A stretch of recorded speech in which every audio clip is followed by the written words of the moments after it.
দেখেন ঘটনাটা হলো মানিকগঞ্জে, মানে এই তিনজনকে গণপিটুনি দিয়ে মেরে ফেলা হয়েছে। তার একটাই কারণ, 8 বছরের একটা বাচ্চা শিশুকে তিনজনে মিলে ধর্ষণ করছে। বুঝতে পারছেন? মানে ধর্ষণ, স্বাভাবিক ধর্ষণটা হলে তো মনের বুঝ দেওয়া যায়, মাত্র 8 বছরের একটা বাচ্চা শিশু তাকে তিনজন মিলে ধর্ষণ করছে। মানুষ কতটা নিকৃষ্ট হলে এমন কাজ করতে পারে। আর পরবর্তীতে যখন এলাকাবাসী জানতে পারে, তখন ওই তিনজনকে গণপিটুনি দিয়ে মেরে ফেলছে।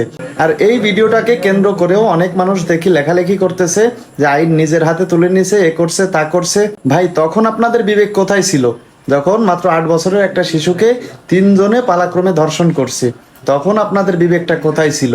সত্যি কথা বলতে আমাদের বাংলাদেশে দিন দিন ধর্ষণ এমন পরিমাণে বেড়ে গেছে, যার শাস্তি এটাই হওয়া উচিত।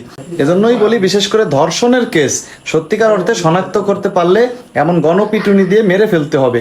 কারণ আইন আদালতের অপেক্ষায় থাকতে গেলে বিচার কার্যকর হতে হতে আরো 10টা ধর্ষণের ঘটনা ঘটে যাবে।